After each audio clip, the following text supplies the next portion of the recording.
ಎಲ್ಲರಿಗೂ ನಮಸ್ತೆ. ನನ್ನ ಹೆಸರು ದಯಾನಂದ್ ಕುಮಾರ್. ವಿಷಯಕ್ಕೆ ಹೋಗೋದಕ್ಕಿಂತ ಮುಂಚೆ ಒಂದೊಂದು ಪ್ರಶ್ನೆ ಇದೆ. ನಿಮ್ಮೂರಲ್ಲಿ ಇಬ್ಬರು ಡಾಕ್ಟರ್ ಇರ್ತಾರೆ. ನಿಮಗೆ ಜ್ವರ ಬರುತ್ತೆ, ಒಬ್ಬ ಡಾಕ್ಟರ್ ಹತ್ರ ಹೋಗ್ತೀರ.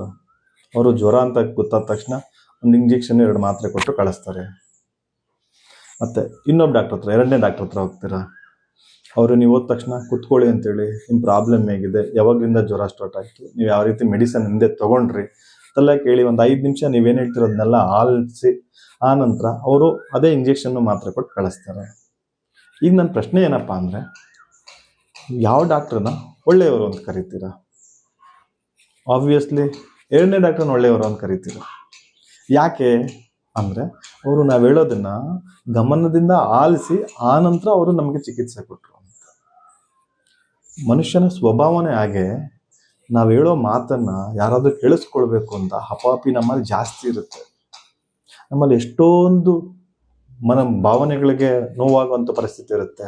ಆದರೆ ನಮ್ಮ ಭಾವನೆಗಳನ್ನು ವ್ಯಕ್ತಪಡಿಸೋದಕ್ಕೆ ಯಾರೂ ಸಿಗೋದಿಲ್ಲ. ಮುಖ್ಯವಾಗಿ ನಾವು ಹೇಳೋದನ್ನ ಕೇಳಿಸ್ಕೊಳ್ಳುವಂಥ ವ್ಯವಧಾನ ಇರುವಂಥ ಯಾರೂ ಸಿಗೋದಿಲ್ಲ. ಇದೊಂದು ಆಸ್ಪತ್ರೆನೇ ಅಂತಲ್ಲ, ಯಾವುದೋ ಒಂದು ಆಫೀಸ್ಗೆ ಹೋಗ್ಬೋದು, ಅಂಗಡಿಗೆ ಹೋಗ್ಬೋದು, ಬಟ್ಟೆ ತೊಗೊಳೋದಕ್ಕಿರ್ಬೋದು, ಮೊಡವೆ ತೊಗೊಳೋದಕ್ಕಿರ್ಬೋದು.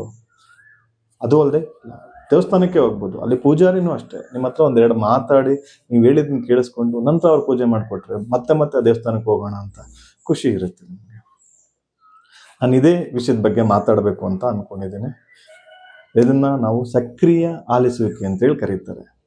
ಏನು ಸಕ್ರಿಯ ಆಲಿಸುವಿಕೆ ಅಂತಂದರೆ, ಯಾವುದಾದ್ರೂ ವ್ಯಕ್ತಿ ಮಾತಾಡ್ತಿದ್ದಾನೆ ಅಂದರೆ ಅವನ ಮಾತಿನಲ್ಲಿ ಸಂಪೂರ್ಣವಾಗಿ ಗಮನ ಕೊಟ್ಟು ಅವನನ್ನು ನಾವು ಯಾವುದೇ ರೀತಿ ಮಧ್ಯೆ ಪ್ರವೇಶಿಸದೆ ಅವರ ಮನಸ್ಥಿತಿಯನ್ನು ಅರ್ಥ ಮಾಡಿಕೊಂಡು ಅವರ ಭಾವನೆಗಳಿಗೆ ಸ್ಪಂದಿಸಿ ವಿಷಯನ ಸಂಪೂರ್ಣವಾಗಿ ಗ್ರಹಿಸಿ ಅವರ ಬರೀ ಮಾತನ್ನು ಅಲ್ಲ, ಅವರ ಹಾವಭಾವಗಳನ್ನಿರ್ಬೋದು, ಅವರ ಮುಖದ ಭಾವನೆಗಳಿಗೆ ಸ್ಪಂದಿಸಿ ನಾವು ಕೇಳಿಸ್ಕೊಳ್ತೇವಲ್ವಾ, ಇದನ್ನೇ ಸಕ್ರಿಯ ಆಲಿಸುವಿಕೆ ಅಂತ ಹೇಳ್ಬಿಟ್ಟು ಕರೀತಾರೆ. ಇವಾಗ ನೀವು ಕೇಳ್ಬೋದು, ಸಾಮಾನ್ಯವಾಗಿ ಮಾತಾಡೋದಕ್ಕೆ ಇಲ್ಲ ಸಕ್ರಿಯ ಆಲಿಸುವಿಕೆ ವಿಶೇಷತೆ ಏನಿದೆ ಅಂತ. ಖಂಡಿತ ಇದೆ. ಸಾಮಾನ್ಯವಾಗಿ ಮಾತಾಡೋದು ಅಂದರೆ, ನೀವೇನೋ ಕೆಲಸ ಮಾಡ್ತಿರ್ತೀರ, ಯಾರೋ ಬರ್ತಾರೆ, ನಿಮ್ಮ ಕೆಲಸದ ಮೇಲೆ ಗಮನ ಇರುತ್ತೆ, ಅವ್ರೇನೋ ಹೇಳಿದಾಗ ನೀವು ಅರ್ಧಂಬರ್ಧ ಕೇಳಿಸ್ಕೊಳ್ತೀರ. ಮುಖ್ಯವಾಗಿ ನೀವೇನೋ ಅವ್ರು ಹೇಳ್ತಿದ್ದಂಗೆ ಮಧ್ಯದಲ್ಲಿ ನೀವೇನೋ ಹೇಳ್ಬಿಟ್ಟು ನಿಮ್ಮ ಅಭಿಪ್ರಾಯನೇ ಅಲ್ಲಿ ಒತ್ತಡ ಹಾಕೋದಕ್ಕೆ ನೋಡ್ತೀರ. ಆದರೆ ಸಕ್ರಿಯ ಆಲಿಸುವಿಕೆಯಲ್ಲಿ ಆ ರೀತಿ ಇಲ್ಲ. ನೀವು ಯಾವುದೇ ಕೆಲಸ ಮಾಡ್ತಿರೋ ಸಂಪೂರ್ಣವಾಗಿ ಅದನ್ನು ಸೈಡ್ಗಿಟ್ಟು, ಮುಖ್ಯವಾಗಿ ನಿಮ್ಮ ಮೊಬೈಲನ್ನು ಸೈಡ್ಗಿಟ್ಟು ಅವರ ಮುಖದ ಭಾವನೆಗಳನ್ನು ಅರ್ಥ ಮಾಡ್ಕೊಂಡು, ಅವ್ರ ಕಣ್ಣಲ್ಲಿ ಕಣ್ಣಿಟ್ಟು ಅವರ ಭಾವನೆಗಳನ್ನು ಸಂಪೂರ್ಣವಾಗಿ ಅರ್ಥ ಮಾಡಿಕೊಂಡು ಅವ್ರು ಹೇಳುವಾಗ ತಲೆ ಆಡಿಸ್ತಾ, ಅವ್ರ ನಕ್ಕಾಗಿ ನಗೋದು, ಅವ್ರು ಅತ್ತಾಗ ಅವ್ರನ್ನ ಸಂತೈಸೋದು, ಅವ್ರ ಕೋಪ ಮಾಡ್ಕೊಂಡಾಗ ಅವ್ರಿಗೆ ಸಮಾಧಾನ ಪಡಿಸುವಂಥದ್ದು, ಅವರು ಯಾವುದೇ ರೀತಿ ಭಾವನೆಗಳನ್ನ ವ್ಯಕ್ತಪಡಿಸಿದಾಗ ಅದಕ್ಕೆ ನೀವು ಸಂತೈಸುವಂಥದ್ದು ಮಾಡಿದಾಗ ಅವ್ರಿಗೆ ಯಾವುದೇ ರೀತಿ ಮಧ್ಯದಲ್ಲಿ ಅವ್ರಿಗೆ ಅಡೆತಡೆ ಆಗೋದಿಲ್ಲ. ಅವರ ಭಾವನೆಗಳು ಎಷ್ಟು ವ್ಯಕ್ತಪಡಿಸ್ತಾರೋ ಅಂಥವರ ದೃಷ್ಟಿಕೋನನ ಅರ್ಥ ಮಾಡ್ಕೊಳ್ಳೋದು, ಅವ್ರ ಉದ್ದೇಶ ಏನಿದೆ ಅಂತ ನಾವು ಅರ್ಥ ಮಾಡ್ಕೊಳ್ಳೋದು.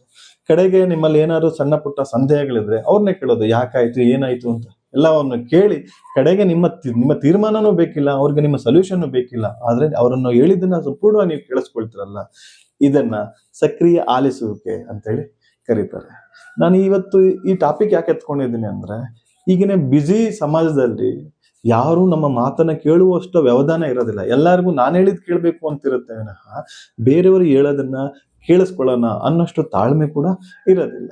ಈ ಸಕ್ರಿಯ ಆಲಿಸುವಿಕೆಯಿಂದ ಉಪಯೋಗ ಏನಿದೆ ಅಂದ್ರೆ, ಇಲ್ಲಿ ಸಂಬಂಧಗಳು ಬಲಗೊಳ್ತವೆ. ಈಗ ಯಾರಾದ್ರೂ ಹೇಳೋದನ್ನ ನೀವು ಕೇಳಿಸ್ಕೊಳ್ತಾ ಇದ್ದೀರಾ ಅಂದ್ರೆ ಅವ್ರಿಗೆ ನೀವು ಗೌರವ ಕೊಡ್ತಾ ಇದ್ದೀರಾ ಅಂತ ಅರ್ಥ.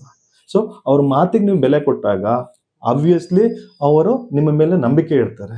ಯಾವುದೇ ಸಂಬಂಧದಲ್ಲಿ ನಂಬಿಕೆ ಅನ್ನೋದು ತುಂಬಾ ಮುಖ್ಯ. ಅದು ಸ್ನೇಹ ಇರ್ಬೋದು, ಕುಟುಂಬ ಇರ್ಬೋದು, ಇಲ್ಲ ವೈವಾಹಿಕ ಸಂಬಂಧ ಇರ್ಬೋದು. ಮುಖ್ಯವಾಗಿ ಸಂಬಂಧದಲ್ಲಿ ನಂಬಿಕೆನೇ ಮುಖ್ಯ ಆಗಿರುತ್ತೆ.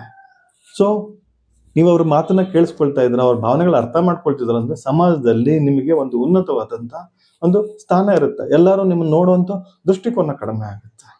ನೀವು ಅವ್ರ ಮಾತನ್ನ ಅರ್ಥ ಮಾಡ್ಕೊಳ್ತಾ ಇದ್ರಂದ್ರೆ ಅವ್ರ ಕೋಪದಲ್ಲಿ ಹೇಳ್ಬೋದು, ಇಲ್ಲ ಜೋರಾಗಿ ಹೇಳ್ಬೋದು, ಅವರ ಮಾತುಗಳನ್ನ ಭಾವನೆಗಳನ್ನ ಅರ್ಥ ಮಾಡ್ಕೊಳ್ತಾ ಇದ್ರಂದ್ರೆ ಮುಖ್ಯವಾಗಿ ಜಗಳನೇ ಬರಲ್ಲ. ಜಗಳಕ್ಕೆ ನಾಂದಿ ಯಾವುದು ಅಂತ, ಜಗಳ ಇಲ್ಲ ತಪ್ಪು ತಿಳುವಳಿಕೆಗೆ ನಾಂದಿ ಯಾವುದು ಅಂದ್ರೆ ನಾವು ಸರಿಯಾಗಿ ಅರ್ಥ ಮಾಡ್ಕೊಳ್ದೇ ಇರೋವಂಥದ್ದು, ಒಬ್ಬರನ್ನ ಕೇಳಿಸ್ಕೊಳ್ದೇ ಇರೋವಂಥ. ಮುಖ್ಯವಾಗಿ ನಿಮ್ಮಲ್ಲಿ ಕೇಳಿಸ್ಕೊಳ್ಳುವಂತಹ ಒಂದು ಒಳ್ಳೆ ಗುಣ ಇದೆ ಅಂದ್ರೆ ಎಲ್ಲರೂ ಬಂದು ನಿಮ್ಮ ಬಳಿ ಹೇಳ್ಕೊಳ್ತಾರೆ.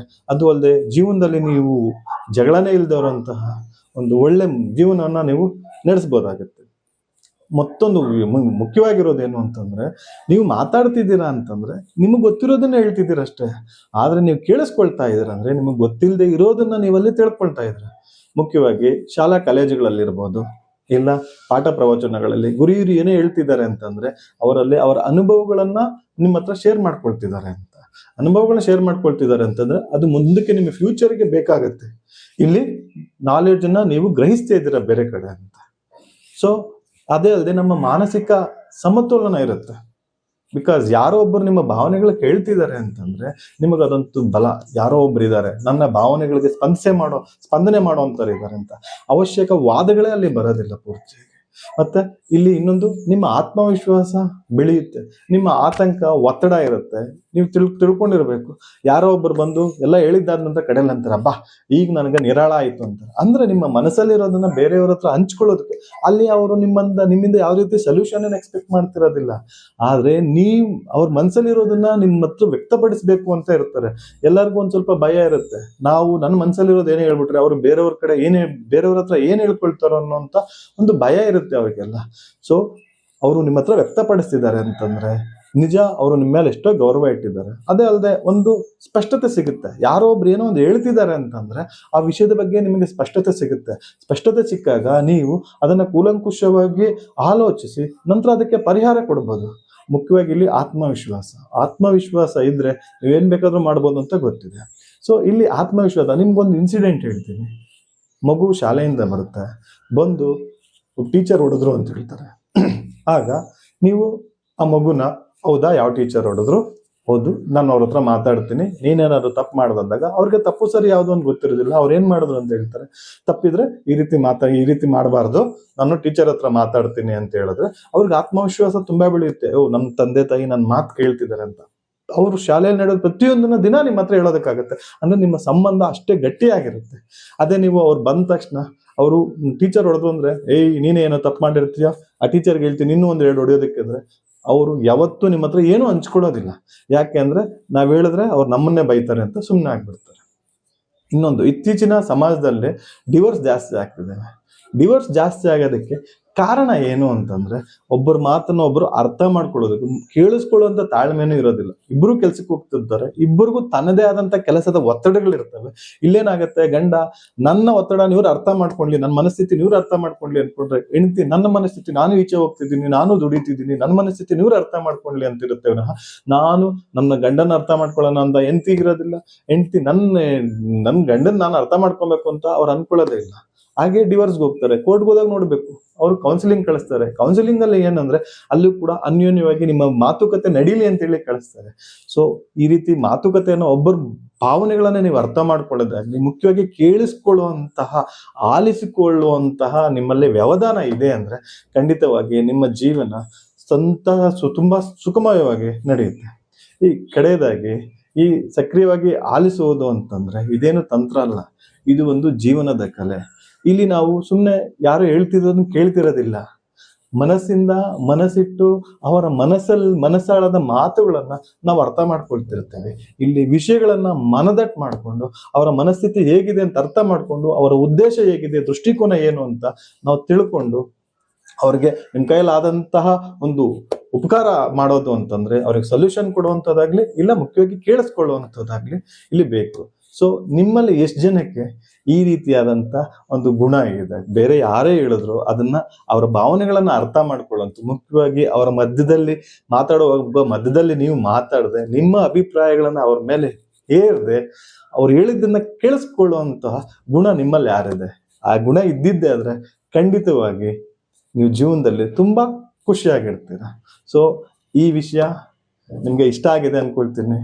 ಬೇರೆ ಏನಾದ್ರು ಹೇಳ್ಬೇಕು ಅಂದ್ರೆ ಖಂಡಿತ ಕಮೆಂಟ್ ಮಾಡಿ. ಮುಂದಿನ ವಿಡಿಯೋದಲ್ಲಿ ಬೇರೆ ಇನ್ನೊಂದು ವಿಷಯದ ಬಗ್ಗೆ ಮಾತಾಡೋಣ. ಎಲ್ಲರಿಗೂ ಧನ್ಯವಾದ.